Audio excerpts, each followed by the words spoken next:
Greetings and welcome to an LGR thing where I'm going to be building a new modern gaming PC because in case you haven't seen before, I had a bit of an incident with a hurricane and my old PC for gaming is not in the best shape. Yeah, 6 months ago to the day as I'm recording this, an unprecedented 100-year hurricane, or whatever you want to call it, a really big, stupid tropical storm came through the western North Carolina area and destroyed billions of dollars worth of stuff in the Asheville and WNC region. And some little part of that was, unfortunately, my house. Not one, but two gigantic, almost 100-foot tall oak trees, like 15,000 pounds worth of tree, just cleaved my home in twain. And as a result, a lot of my stuff was destroyed upstairs, pretty much all of my modern gaming things, including the gaming computer that I had in there. And it was something that I've had for years, and it was still actually serving me pretty well. It has an Intel 8086K, I think 16 gigs of RAM, an NVIDIA 2080, and you know, it was older. I've been wanting to build a new one, but well, this kind of exacerbated plans. Accelerated, yeah, whatever. I need to build a new computer is what I'm saying, because you know, as much as I want to put this back together, I've just been wanting to upgrade for a good while. And I do like to cover newer games on LGR on occasion, and I just haven't really been able to do that. And then right towards the end of last year, AMD announced the 9800X3D CPU, and that thing released, and it was just an incredibly awesome looking upgrade. I'd been curious about the newer Ryzen stuff for a good while. Seemed like a great upgrade, but of course I was dealing with all the hurricane stuff. And as the months went on, especially earlier on in this year, as it seems like maybe imports and computer parts from other countries may be getting more expensive here for a bit, it seemed like, on the one hand, a really good time to just go ahead and build a new computer. But at the same time, it's like the worst possible moment for me to do that. Because seriously, all my extra cash right now, it's going to rebuilding the house or doing upgrades on there while I can and getting the property back together and a bunch of stuff that like insurance doesn't cover. And it's just really expensive. I'm already spending thousands on that. I don't want to spend thousands on a gaming computer right now. So on that note, this episode of LGR is sponsored by Java.gg, the #1 gaming marketplace online to buy and sell enthusiast-built custom PCs, new and used PC parts, and all kinds of awesome gaming gear at excellent prices. Each day there's fresh gaming hardware and custom builds being posted, with verified sellers and listings vetted for quality by the folks at Java, and transactions are secured with customer policies, ensuring a safe and reliable experience for all. Something I was really glad to see actually, since good grief can it be a pain, especially trying to buy newer parts, hard to find stuff, when dealing with auction flippers and random third-party sellers on other sites. So when Java reached out and offered to pay for my gaming build, but also letting me put their services to the test, I was like, heck yeah, let's do it. And the process for this was super straightforward. It was simply a matter of looking for compatible components, using their handy searching and tagging filters, and I quickly found everything I needed, all from vetted sellers with detailed listings and helpful photos showing important stuff like serial numbers and the packaging. I was also pleased to see that Java was interested in vintage items as well, with a recently added retro category just being added to the site. And in particular, throughout this month, April 2025, they are kicking things off by giving away $1,000 cash to one lucky random lister who posts a retro item on Java this month. The more retro items you list, the more your odds increase. See their website for details. But unusually for me, it's all about the modern stuff for this video, so I got my pile of parts, and within a few days, everything arrived on my doorstep exactly as described. So if you want to skip the hassle of researching and building a gaming PC yourself, or like me, you're buying specific components for a new rig, then buy from one of Java's verified sellers. Visit java.link/LGR to get started.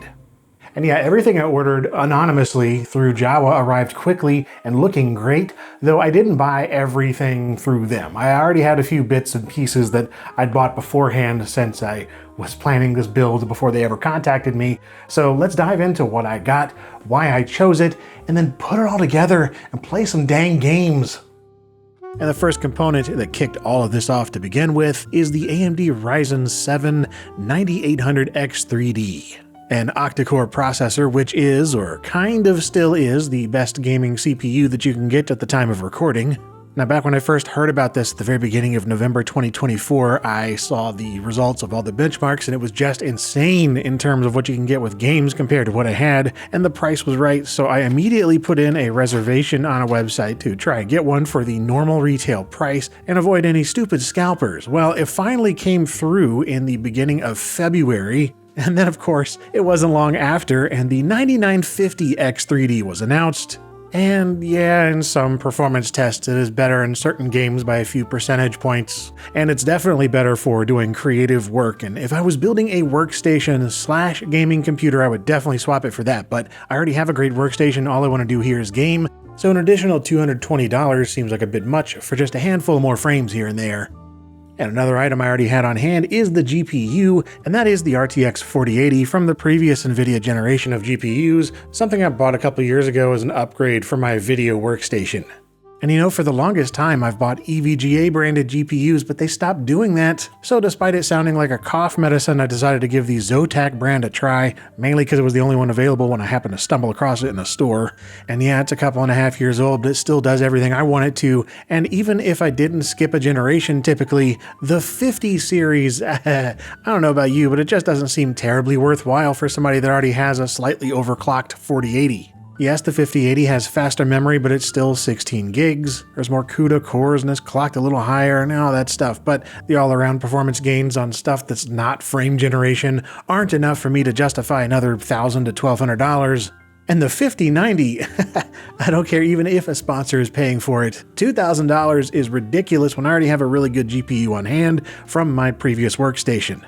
Now, if I didn't have a GPU already, I would be extremely tempted by the new RDNA 4 cards from AMD.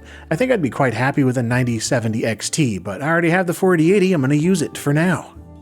And finally, for the items I already had picked out before going to Jawa, there's the PC case, and I've gone with one of these that I've had so very many of you tell me about, the Fractal Design North XL in chalk white with that delightful wood paneling on the front. The kind of aesthetic that was not a thing last time I was building a gaming PC, and in fact my last gaming PC had to be customized just to get a wood look, but now there's so many cases that offer wood accents, it's awesome. And while there were multiple wood-clad brands I was looking at, I've always enjoyed Fractal designs, practically speaking. Even if you gotta do without any kind of drive bay, which is fine, I'll use USB optical whenever I need it. And because of some of the other things I'm going to be putting in here, I decided to go with a glass side panel, something I've referred to as tacky, especially when you start adding tons of RGB, which I mostly don't care for, but yeah, I don't know, it's a new year. I've got a new-ish house being rebuilt, and it's a new computer, I'm feeling new, so let's do new things. Alright, that's all the stuff I already had, so here are the things that I ordered through Jawa, and the first of those is the motherboard. And this, the ASRock X870E Tai Chi whatever the heck, is one beefy board. Certainly the most costly I've ever grabbed for something that's not a workstation. The fact that it was like $500 and is still somewhat in the middle for these X870 series boards feels ridiculous to me, but it also ticked every single box for what I was after. With, of course, great support for the 9800X3D, in theory.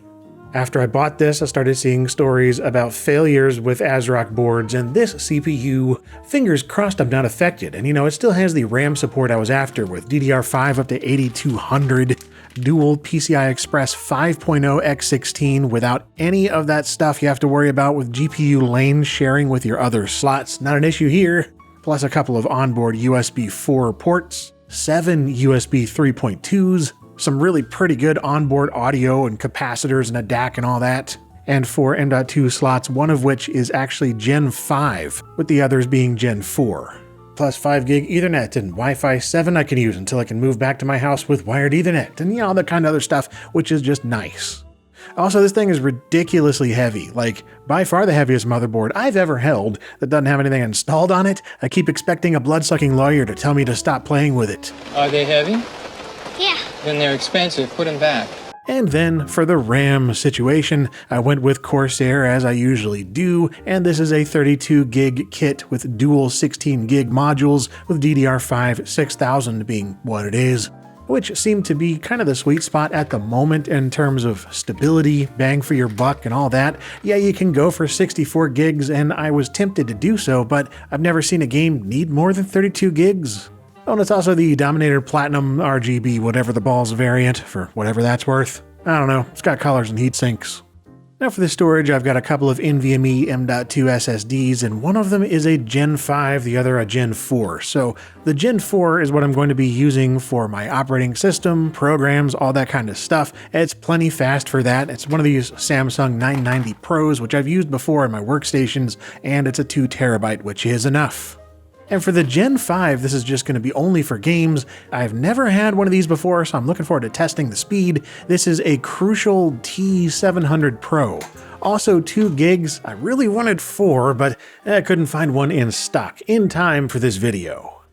And if it weren't for Jawa, I would not have been able to find one of these either. This is the all-in-one cooling solution that I'm going to be using for the 9800X3D, and that is one of these Corsair iCUE things. The H170i Elite LCD in particular, which this is going to be interesting for me to try on multiple levels. For one, I have never done liquid cooling, water cooling, anything like that ever on any of my builds before, and this, being an all-in-one thing, you don't have to worry about adding fluids or whatever, seems awesome, but really the biggest reason I got this is because of the stupid LCD that's on there. The fact that you can change this to just show whatever the heck you want. Oh, that is the silliest, most wonderful thing. I'm going to be doing really immature stuff with this, and that's a big reason that I needed the glass side panel. Yeah, I don't know, it just seemed fun, and I was happy to find one new at all, as it seems to have been discontinued. And even the updated XT model, I couldn't find one of those either. Then last but absolutely not least, we got a power supply, and I went with a kilowatt from Be Quiet this time around, because I like their other stuff, so I figured I'd give one of their power supplies a try. It's 80 plus titanium rated, fully modular of course, and importantly to me it comes with one of these PCI Express 5.0 connectors. My previous 1000-watt power supply I had to use one of those adapter dongles to work with my RTX 4080. And you know what, there's enough melting problems that I'd rather not deal with extra doohickeys in the way, so I'm glad I don't have to here. And there we go, it is quite a stack of stuff, lots of technology to play with, and we've talked about all of it long enough, let's get to building this sucker and trying out a whole bunch of games.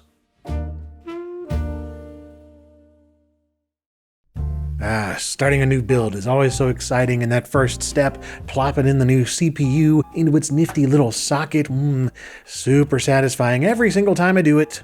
And with that snugly in its place, I'm going to go ahead and get the RAM in its places, set up in slots A2 and B2 for dual channel. And it's also nice I don't have to worry about any clearance issues with a big giant CPU cooler, what with the liquid cooling situation we got going on. I don't know, it's just exciting to me to do something different.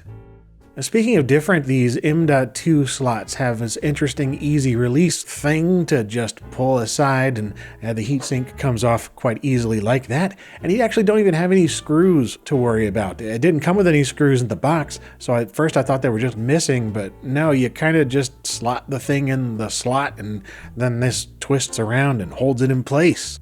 And if you know anything about this particular board, you may notice a mistake I'm making right here installing these, because we have Gen 5 and Gen 4, which is completely different in terms of the speed capabilities of these two SSDs. And we'll get to that later when I realize my mistake. And let's just keep the silly mistakes coming, because I was getting the liquid cooler mounts going, which begin with these standoffs, and these screw into the motherboard in place of the normal mounts for the AM5, like if you're putting on a fan, but here it's for mounting the liquid cooling block. Again, if you know the process here, this is laughably amateur what I'm screwing up here. Do not treat this video as an exact how-to walkthrough, more of, this guy totally screwed this up, not paying close enough attention, and perhaps was daydreaming about building another 486 or something instead. Somehow I just missed one of the steps, and we'll get to that once we turn it on. Thankfully, getting the AMD mount onto the actual cooling block was very straightforward. It just pops right off. There's two metal pieces that slide back in place, and there you go. It is ready to mount to your motherboard. Assuming you haven't screwed up the motherboard mount. And before I could even mess up installing that, I had to figure out the radiator situation, which is a gigantic 420mm slab meant to attach to 3 140mm fans in this particular model. And this is another reason that I chose this exact case, because I knew that the front of it could support a radiator that large. And I definitely had to do some double checking in the manual before I even bought it, because it's not the most obvious that 420mm will fit. It definitely wouldn't at the top of the case, but if you remove the front fans that it came with, then it should fit in there, providing that the tubes between the radiator and the cooling block are long enough. And with both side panels removed, there was plenty of access to get to everything that I needed. Another reason that I really like these fractal cases. I don't know, I just like the design and the layout inside. And there's so much more room left over now too that I don't use any 2.5-inch or 3.5-inch drives internally, leaving that much extra room for cable management, aka stuffing wires into hidden holes. Now I could have just used the existing fans. It actually would have worked with this radiator, but it came with those nice IQ ones, and yeah, I don't know. It's got that 8-way RGB, and I figured I may as well see what it looks like. Plus I needed to take the fans out to get the radiator in there at all. Then with those 3 fans, it was time to get them all plugged into the iCube RGB router controller box thing. Just such a wonderfully tidy solution for all your fan wiring, or tidy looking by Squid standards perhaps. Anyway, it's power supply time, and yeah, this is one of those where it has a little back bracket that you just screw into the power supply first. And then it slides neatly into place and mounts in there with only a couple of thumb screws. And now we're ready to mount the motherboard. And after checking the standoffs in the case, I noticed this other nice little detail. Fractal's actually marked where the different styles or sizes, shapes of motherboards are going to go in terms of where you need the standoffs. Neat. And now with the motherboard fully screwed in and secured, it was time to get that cooling block in place, sort of secured. At least there was an attempt made. In the documentation, it did say it would be a bit loose. Well, it wasn't supposed to be this loose, I would soon find out.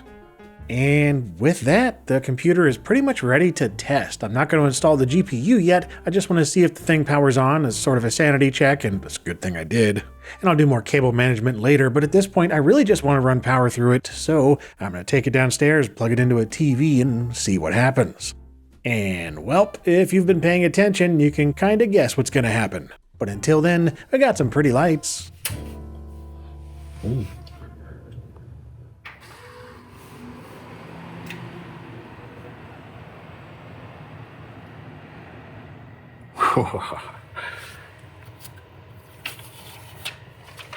Okay.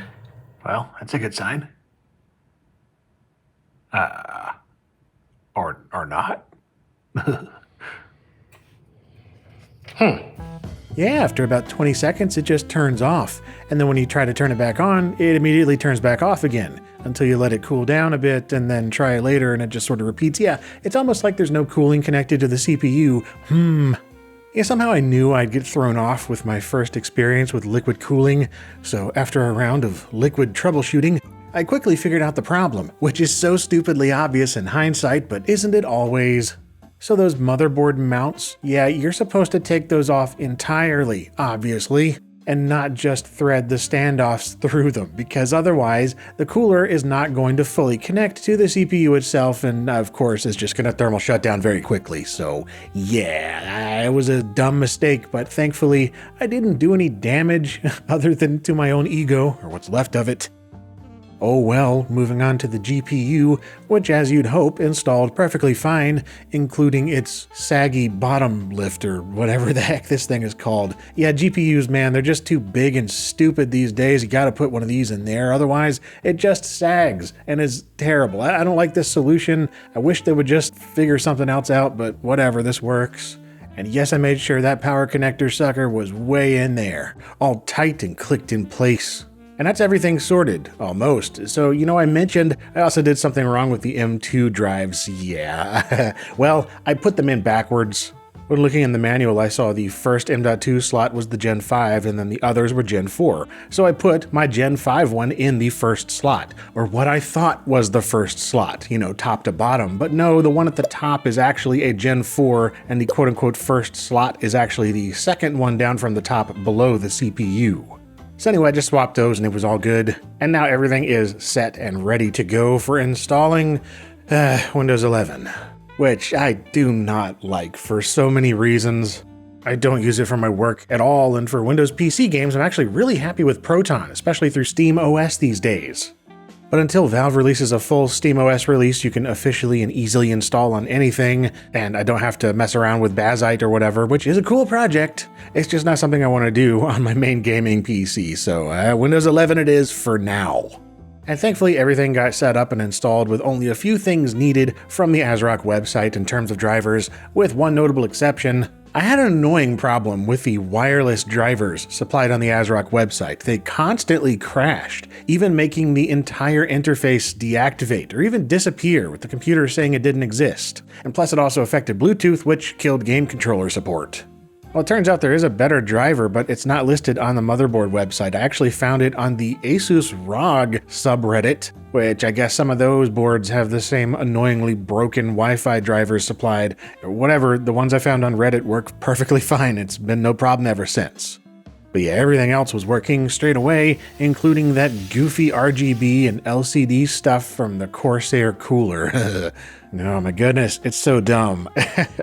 I mean, you can just put anything on there. You can make your own GIFs or just download things online, and as long as they fit, then you can put them on your CPU cooler for no reason at all. I mean, sure, there's useful things you can put on there too, like temperatures and speeds, but you can also put footage from the LGR Birds live stream on there of the squirrels going nuts, or laughing Gandalf, or crazy Willem Dafoe, or Duke Nukem, or LGR things, or very much inappropriate things. You can do all kinds of stuff. I want everything now to be covered in an LCD panel that I can customize. And the RGB is actually kind of cool too, I gotta admit.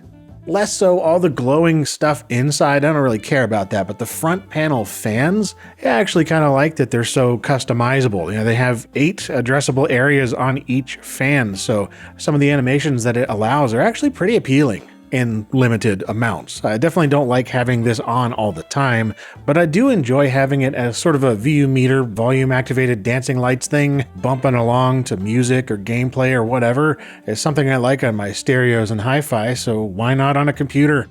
And also working well is that Gen 5 SSD. I was really curious to see what kind of transfer speeds we would get in the Crystal Diskmark test, and look at these results, holy balls. Yeah, I thought the Gen 4 speeds were insane when I got those 5 years ago or whatever. This stuff now pushing 12 gigs per second is ridiculous, and I've definitely noticed it in games. Things load like that. And that is the next thing we're going to be testing. A whole crap load of games, a mixture of older personal favorites and newer things that I've barely tried, and just benchmarky stuff. Whatever seems like it really pushed the limits or be fun to try. And not just Balatro, even though that runs at like 600-700 FPS. That's pretty good. It's a good game. Can't stop playing it. What's going on? The first game we're testing is the Half-Life 2 RTX demo, which released right as I was finishing up this build. So with this and all other games being tested for that matter, I'm running at 4K resolution, 3840 by 2160. And unless stated otherwise, all graphics options will be cranked as high as they'll go, including all path tracing and ray traced effects, with visual schlock like film grain and motion blur turned off.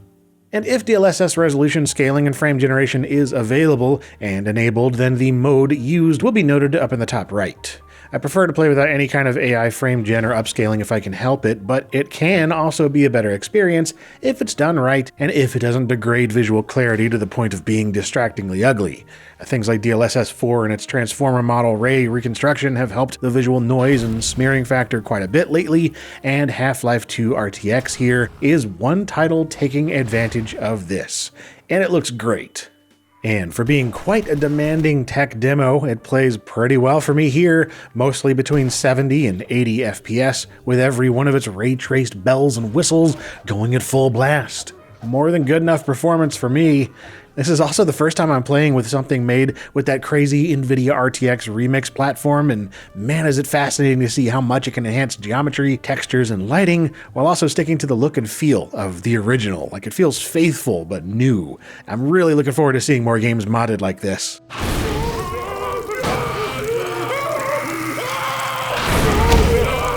Next up is another one that dropped as I was putting this together, Grand Theft Auto V Enhanced, which brings all kinds of modern graphical niceties to the 37-year-old GTA 5, including ray-traced shadows and reflections, ambient occlusion, global illumination, support for DLSS, and more.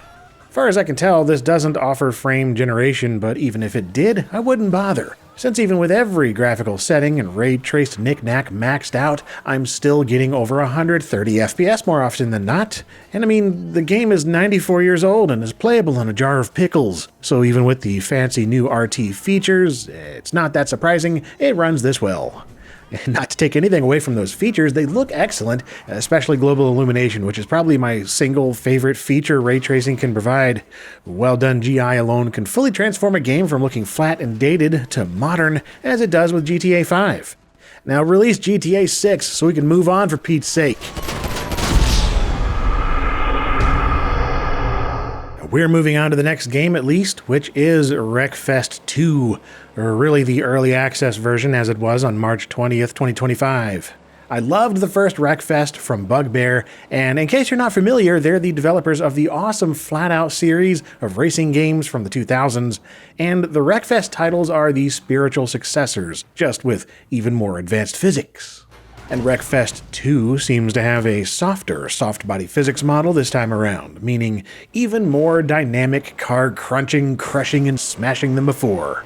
And considering the first game ran well for me even on my older rig, I was pleased to see this new one sticks to between 90 and 110 FPS for the most part. Even when things are going delightfully insane with 24 cars all being wrecked at once, like it's some kind of wreck festival. I highly look forward to the final game for this one.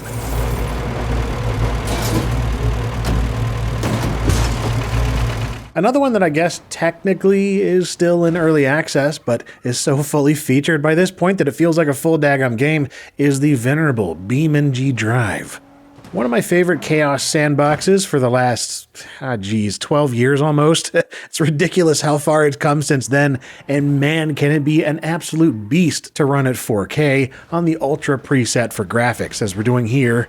And once you do things like enable traffic vehicles and start slamming into multiple cars at a time, yeah, my last gaming PC had a heck of a workout running this, even at lower resolutions. There's also no DLSS or anything like that to rely on, so you take what you can get. It's all or nothing. And thankfully, I can now say all. I'm getting 90 to 100 FPS most of the time while playing, and even at its worst, I haven't seen it drop below 80. Which to me is incredible, honestly. This is BeamNG running as smoothly at 4K as I have ever experienced it. This is so damn fun to play without any major slowdowns or hiccups getting in the way of a good crunchy time. Even with this silly force field mode tossing cars every which way, and I have to imagine a good chunk of this is due to the 9800X3D CPU, since so much of what's going on here relies directly on your processor. And these results are superb. Cyberpunk 2077 is next, which is always an interesting one. I never really know what to expect anymore, seeing as they've added all kinds of stuff to it over the years graphically, and sometimes what I assume will work well seemingly doesn't. But yeah, just running the built-in benchmark at the Ray Tracing Overdrive preset with DLSS resolution scaling set to performance, we get a paltry 53 FPS average, yeesh, even with frame generation enabled. Wait, it says it was disabled. Huh. Yeah, it's enabled in the options at least. Let's run that again. Frame gen enabled, and this time with DLSS set to Ultra Performance. And I mean, that's better, but still not what I'd assume with frame gen. We get 85 FPS average, dipping down to 76 at one point, and yet again, it says that's with frame generation disabled. So yeah, I don't know what's up with that. It won't seem to enable no matter what combination of settings I've tried. it is still more than playable with resolution scaling, and of course I could drop down the native resolution to 1440, something I have no problem doing at all, but I still wish I knew why FrameGen isn't working. Whatever, it's fine either way. Ooh, now here's one I've been seriously wondering about. Microsoft Flight Simulator 2024. Since the performance of 2020 was always a bit at least on my last rig, and they've changed so much about the way that this one grabs data from the cloud and renders things that I really didn't know what to expect. But I was happy to see that even at the Ultra preset for the graphics, with DLSS set to performance, the performance was consistently good, with frame rates over 100 most of the time, and then when you get into much more densely populated areas with a ton of buildings close by and geometry and all that, it may dip down into the 90s or 80s, but otherwise not really a problem at all. Whether I'm flying around somewhere as relatively simple looking as the Asheville region, or going through the extreme population and geometric density of downtown Manhattan, New York City, or whatever else I've tried, this has been a significantly smoother and more predictably performant and less laggy experience for me than it ever was with 2020, and I can't speak for a lot of the rest of the game, but at least the performance is great. Speaking of simulator sequels with slightly concerning attributes, Cities Skylines 2, which is something that has never run consistently well for me, no matter what system I've played it on, and that really kind of continues here. I mean, it's still better than what I was experiencing before. That's not up for debate. However, also not up for debate is the fact that I still cannot, no matter what setting I use, get a consistent 60 FPS or higher experience at 4K with this game, even on ultra performance mode for DLSS. It just isn't going to happen. You'd think surely if you crank it all the way down to 1080p it'd fix that. Well, no, it's still not able to consistently stay at 60 or higher. Even with a 4080, even with a Gen 5 SSD, even with what is basically the fastest gaming CPU that you can get right now. It's just not a game that is satisfied completely with any configuration I've thrown at it. And yes, I know it's a big, complicated city builder, but you should at least be able to get a steady 60, I say. And at this point, I don't know if you ever will. Hey, and since we're apparently bringing this system to its knees, Indiana Jones and the Fate of the Circle of the Indiana Jones, or what was it called? Great Circle. Yeah, this is something I've just started playing because I could not play it at all before. I did not have any hardware that could run it, and my word. Not only is this game phenomenally fun to play and absolutely gorgeous, but the ray tracing features here and just everything else completely brings this build to a crawl if you choose the maximum graphics settings. I had to crank it down from Supreme to Ultra. Ooh, yeah, big deal. But seriously, it wanted to go way over the 16 gigabyte memory of the graphics card and would completely just crash to desktop or freeze up the entire system if everything was activated all at once at 4K. So I ended up doing a mixture of high and ultra settings, turning things down like the pool size and shadow quality, and yeah, eventually I got down to a playable state. Still with full path tracing and everything else enabled, but using the only sunlight option for ray traced shadows, and it was mostly over 100 FPS, dipping down into the 80s and even the 70s in certain sections when there's a lot of characters on screen, but otherwise fully acceptable in my opinion. I don't even need all this stuff turned on, but dang is it pretty, and it sure is nice to be able to do so. Taking out fascists never looks so good.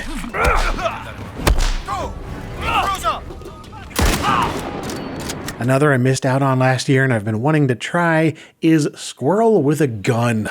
And I gotta say, I was really surprised with this one. Not only is it way more enjoyable than I thought it would be, kind of an open map sandbox of squirrely shenanigans, solving puzzles through physics and problem solving interactions, but I was also caught off guard by the graphics and actually kind of how hard it can be to run at full speed at 4K. Which, it's an Unreal Engine 5 game, so I guess that answers why.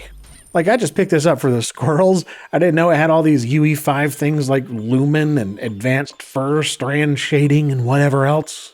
As a result, I cranked things down just a little bit from the highest epic setting, with strand shading set to high and resolution set to high, which is kind of vague. This is DLSS as far as I can tell, and it seems to be the equivalent of the balanced setting, but I'm not entirely sure about that. But whatever it is, the results are that most of the time it achieves around the mid-70s, just out in the open areas of the world doing whatever the heck you want, launching yourself around with gunshots and riding a remote control car, stealing people's acorns. And it's just a fun little game and a surprisingly effective benchmark. Kinda nuts. And nearing the end here, this is another that I just had to pick up. This is Warhammer 40,000 Space Marine 2. I was really interested in this because while I enjoyed the first one, I've heard nothing but exceedingly positive stuff about the second one, and my word, does it not disappoint. This is some of the meatiest, crunchiest, big space dick combat I've ever experienced. It is awesome so far, and I'm barely into the game. This is just the intro I'm showing, but yeah, it's also one of those that is extremely satisfying in terms of performance. I didn't even really have to think about it. I just maxed out everything, set the render resolution to quality, and that did turn on frame generation, although I don't really need it. But it's nice to have, I guess, because it doesn't seem to detract from the visual experience at all, and I'm getting around 120 FPS for the most part here. And it might dip down to around 100, but that's kind of understandable when you've got hundreds of Tyranid freaks descending upon you, just begging for a holy cleansing by gunfire and chain swords. Dude, this is such a good game so far, and an absolute feast for the eyes. Really looks a lot better in person, rendering in real time in front of you. And last but not least, I did want to mention just a little bit of the emulation side of things because, of course, this is going to be a fantastic setup for any generation of emulation that's out there. Just depends on the completeness and optimization of the emulator itself.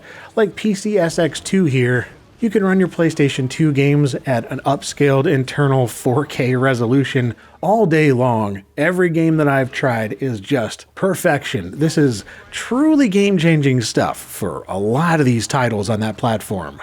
And I haven't even started trying like fan-made mods and patches and things for widescreen or even higher frame rates and textures or whatever else. And then on the flip side, you have emulators like Xenia, which is for the Xbox 360. And you know what? It does that extremely well too, as well as it can do. But it's still an emulator that is maturing, so not every title is going to be fantastic. In fact, most of them are still a little bit iffy.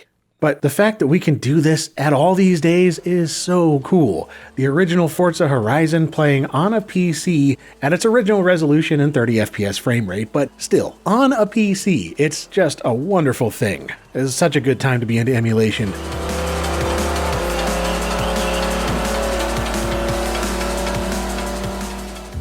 And that's about it for this video on the 2025 LGR Gaming PC, and yup, I'm highly satisfied.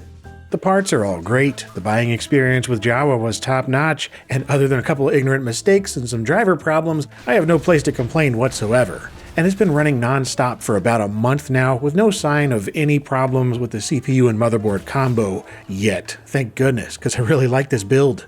Compared to the Intel i7 build with an RTX 2080 I had before, this is a huge step forward in performance. I'm grateful to have something that'll let me get back to covering current PC stuff here and there in LGR this year and beyond. Not just The Sims 4 or whatever, but also Doom the Dark Ages, Inzoi, Flight Simulator, Cities Skylines 2 if they ever fix it up enough to do expansions. Who knows, really just whatever strikes me as interesting enough to cover. And of course, it's just personally been great to get back into higher-end gaming after 6 months and starting to catch up on all the stuff I've missed. Maybe it seems silly to some, but building this was an important step towards returning to a sense of normalcy after the hurricane, in my mind. It's kind of wild how much you take for granted right up until the moment an unprecedented storm wrecks your entire town and splits your house in two. Anyway, on the topic of changes or upgrades to this thing, well, I've already decided to make one, and that is adding more of those IQ-compatible fans to the case, both on top and around back. Not only because I'd plan to add additional fans for airflow, but also because, dang it, I enjoy the light show sometimes. Not all the time, not all at once. I don't want it to look like a vape shop on LSD, but the more subtle animations are nice, and the mode where it reacts to sound is fun. Otherwise, the only thing I could see changing in the foreseeable future is the OS, because Windows 11 hurts my soul. And if official Steam OS happens and it's good with this hardware, I'm gonna give it a shot. And yeah, maybe a GPU upgrade someday if and when Nvidia or AMD release something that's both notably faster and not insanely priced. But I plan on this being my configuration for a good few years at least, even if there probably is too much RGB and not enough wood grain.